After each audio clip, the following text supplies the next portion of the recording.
dengan saya Jasmine. Di sini saya akan membawakan berita konflik Sampit. Konflik Sampit merupakan peristiwa berdarah yang terjadi pada tahun 2001 silam. Kerusuhan tersebut terjadi di Sampit yang berstatus ibu kota Kabupaten Kota Waringin Timur, Provinsi Kalimantan Tengah. Akibat dari kejadian konflik Sampit, sebanyak 600 orang lebih dinyatakan meninggal dunia.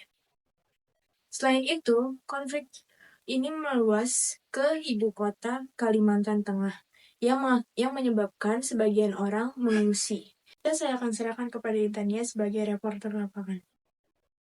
Baik, terima kasih Jasmine. Saya Intania sebagai reporter lapangan. Saya sedang berada di lokasi yang melambangkan konflik Sampit, peristiwa besar yang melibatkan antara suku Dayak dan suku Madura.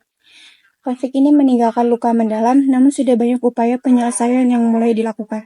Pendekatan integrasi sosial menjadi solusi utama, seperti dialog antar kelompok, festival budaya, dan program kerja dan ekonomi.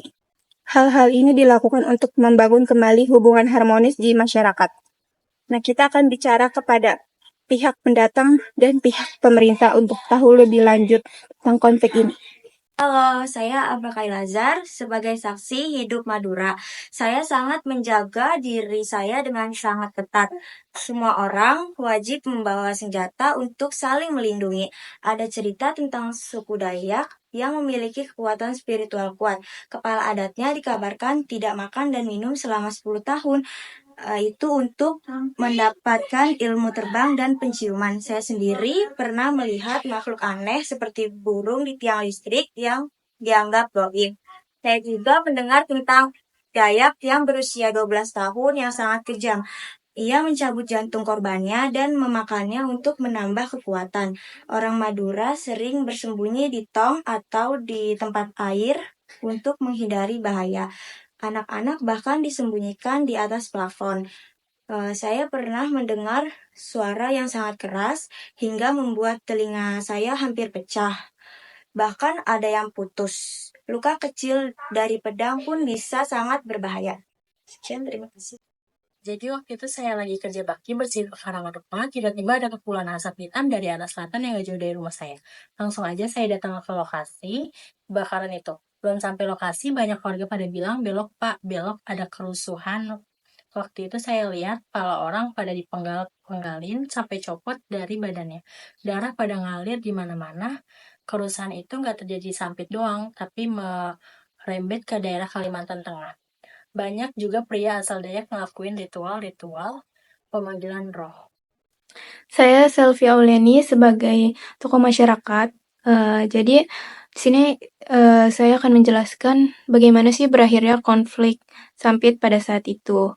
Jadi pada saat itu kita mengevakuasi warga, diamankan supaya nggak makan banyak korban karena pada saat itu dari konflik Sampit ini memakan sekitar 600.000 orang meninggal karena konflik Sampit tersebut. Dan kedua, kita meningkatkan keamanan.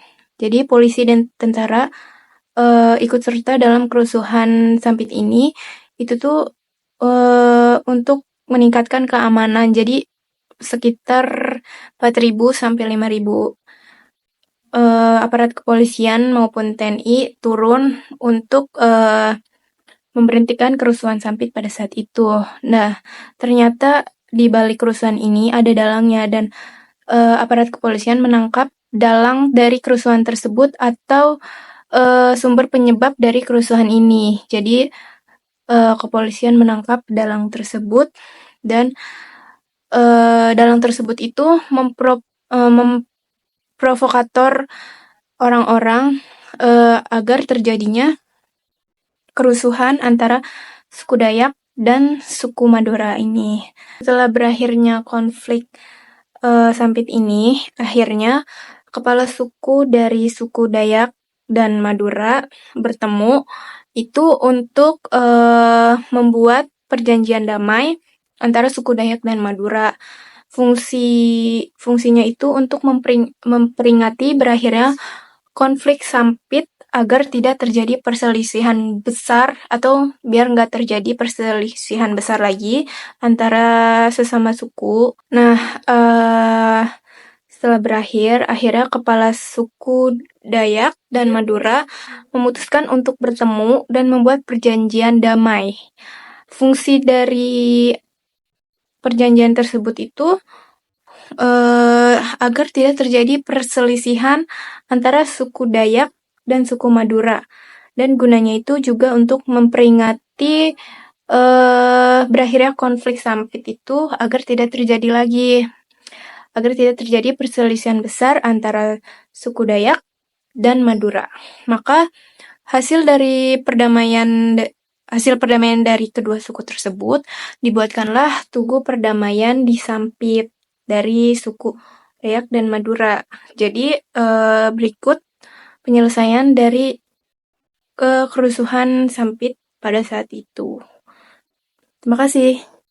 Kalimantan Tengah telah menjadi tanggung jawab, jadi kami meminta bantuan kepada anggota TNI dan kepolisian setempat untuk mengatasi kerusuhan tersebut. Jadi kami mengirimkan 4.000 sampai 5.000 personal TNI dan kepolisian di Kalimantan Tengah.